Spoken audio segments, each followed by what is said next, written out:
There. Thank you so much for tuning into Hawks Loft's education video. Sorry this video is coming a little later than usual in the month. We've had a couple really busy weeks here at Hawks Loft, and we have a lot of really exciting things in the works.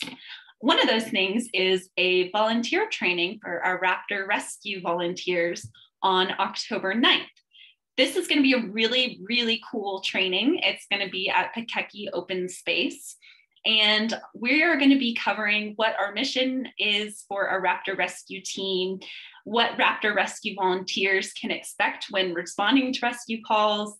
And it's a really great way just to get to know our team a little bit better and get to know some more of the volunteers. So if you're interested in registering for this volunteer training, you can go to our website and register for it there. Or you can shoot me an email and we can get you set up for it. So it's going to be really awesome. It's from 10 to 12 on October 9th. So we hope you can join us. So today we're talking about migration in New Mexico. This is a really big topic, so we're going to keep it pretty general and just really focus in on some of the really amazing things about migration, because we could do an entire college course about migration alone. So let's go ahead and jump in. So before we get into the really cool stuff about migration, we need a general definition. Migration is the periodic large-scale movement of populations of animals. And what sets it apart from other movement of populations is that it's seasonal and it's cyclic. So it happens every single year for our birds. And it includes a return to the original location. So of the more than 650 species of birds that breed here in North America, more than half of them are migratory. So that's pretty awesome. And so how in the world did they start doing this? Well, birds evolved to migrate millions of years ago. And for the longest time, it was thought that birds started by flying south for the winter. But research shows that most tropical birds and songbirds started flying north to avoid overcrowding millions of years ago. And that's how they evolved to be migratory, which is pretty awesome to me. So there are different types of migration lengths. Not all migrations are equal. We've got short to long distance migratory birds. But those can range within a species as well. It's not like one species is always a medium distance migrator or a long distance migrator. So for instance, the ferruginous hawks here in New Mexico are typically a short distance migrator, but in other parts of the country, they might be more of a medium distance migrator. Same goes for our burrowing owls. They might be a longer distance than where they are here in New Mexico. Always, though, our Swainson's hawks, you can see that picture of the Swainson's hawk, is a long distance migrator. That's because they migrate to Argentina every single year. The entire population does. But even within those Swainson's hawks, there are individuals that travel farther than other Swainson's hawks. For instance, the Swainson's hawks here in New Mexico don't have to travel as far as maybe a Swainson's hawk who spends their summer in Minnesota. And then we also have our permanent resident birds, like the great horned owls here in New Mexico. They've adapted to be able to spend the entirety of the year in New Mexico. So, but why are they doing this? Why do they migrate at all? Birds migrate from areas of low or decreasing resources to areas of high or increasing resources. And the two resources that birds are most concerned with are food and nesting grounds. So you can see that beautiful photo of that Swainson's hawk carrying what looks like a mouse for food, where they spend their summers bulking up on small mammals just like that, then traveling down to Argentina to resume their diet of primarily grasshoppers and insects, which I just think is so cool. And then you can see that picture of those nestling birds. That looks like New Mexico to me. Lots of different bird species nest here in New Mexico because of the resources that it provides for them. Like we said, why would they just not stay in one warm place where those resources you would think would be abundant year round? Well, it's to avoid overcrowding, right? If all the species of birds were there, they'd have to consider competitors and their own species as well. So let's get into some of those insane facts.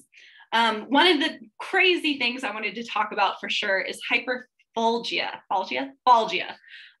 which I thought I knew a little bit about, but doing the research for this presentation, I thought I learned a lot about it. So hyperphagia is a state in which a bird bulks up on food to migrate in order to store fat that they're going to use during those long distance migrations. And sometimes they migrate nonstop, so they really got to bulk up for that, right? And in that, which I didn't realize, some birds almost double their body weight during this bulk up, which is so cool. For example, a type of warbler was caught during migration by Rio Grande bird researchers at the Rio Grande Nature Center. So that's pretty close to home here. This was actually an eastern species of warbler. And so it was way off course because usually this type of warbler migrates down the Mississippi flyway, which is not near us. So it had gotten blown off course somehow, but was still trying to complete its migration. So this individual bird was captured, and they did a body scale measurement on it, and it scored a really low number of the amount of fat that it had present on its body.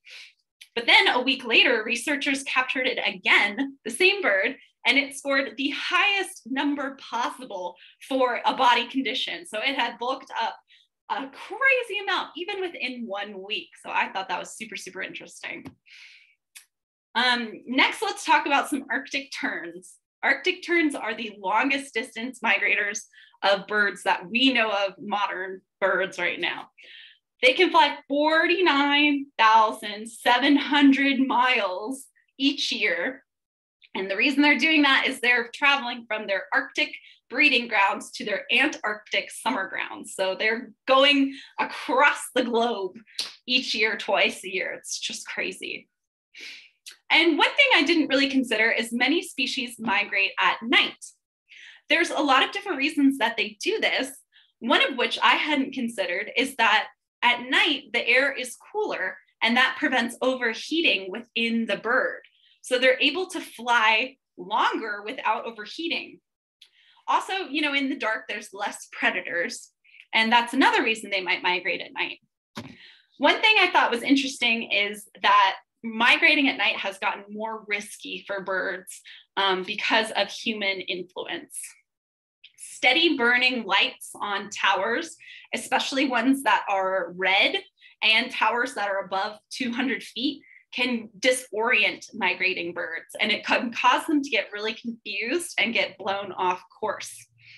And so one thing that you can do to help migrating birds at night is if you know of a tower that has a steady burning light that is in your area, there's actually a template online that you can write a letter to that tower owner. And it's really easy to write that letter, and it would benefit the tower owner to change that light to a flashing light because it uses less energy and the light lasts longer, and it helps our bird friends. So it really, if you see a tower that has a steady burning light all night, especially right now, there are templates that you can do to reach out to those tower owners and help them understand why it's so important. And I gotta go a little faster. So I don't want to talk forever. Birds migrate extremely high in the sky. So there is a type of bird called the bar-headed goose who has been observed migrating at 23,000 feet up by the Himalayas, which is just crazy to me because in those high up altitudes, it's a very oxygen-starved environment. And even the most experienced hikers and people have to wear oxygen masks to get up there, and a goose can just fly straight through it, which I thought was super crazy. And birds migrate, they can fly super fast in their migration. Depending on the wind and air temperatures, they can travel 15 to 55 miles an hour during migration. And that completely depends on the species and how they've adapted to soar with the currents or how they're migrating, right?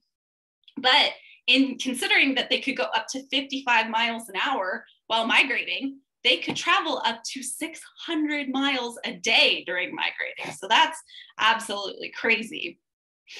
And birds have just incredible navigation skills that we completely still don't understand. But they're able to return to the exact location that they were born, which is just wild to me. We know that they navigate using the sun and the stars and the magnetic fields of the earth, but we don't really know how they're using their senses to be able to do that. It's pretty incredible. And one last fact is the lesser sandhill crane breeds all the way in Siberia, but winters here in New Mexico. So that's one way we can tell when winter has arrived, as we start seeing those beautiful flocks of cranes. And I just think it's incredible they migrate that far. These are huge birds. Even the lesser sandhill cranes are pretty big. And the idea that they're traveling that far is just incredible. And I'm excited to see my first crane of the year, hopefully pretty soon. I think I saw on a birding Facebook group that someone saw a flock in Colorado already, but I don't know. All right. Last thing I want to talk about is migration and climate change. So climate change may be affecting I don't know why I wrote that, the movements of billions of birds each year, because it's finding that birds are shifting their migration a little earlier because of rising temperature each spring. And a study by the Journal of Nature Climate Change found that the journey home is shifting forward more than 2 days each decade with the warming temperatures. And that doesn't seem like a crazy amount, but it is affecting the way that the birds are traveling and when they travel. Another really important factor that might be affecting when birds are migrating is the vegetation blooms, and if there's more or less resources that they're traveling to. And those are some factors that can strongly affect the survival of migrating birds, because if a bird comes back and their food isn't quite available yet, that can really affect them. And one thing too is 2021 is shaping up to be the driest year in the last century. And their field studies are definitely seeing the results of that. Our studies in West New Mexico have been a big lessening of raptor nests out there. And so it's really, really important that we urgently find long-lasting water solutions for those habitats to have resilience in the coming years, and that we can figure out a way to work through droughts in those areas so our raptors can continue to be out there. So thank you so much for tuning into our education video. Let me know if you're interested in that training that's going to be coming up here soon, and we hope you can join us. Thank you so much.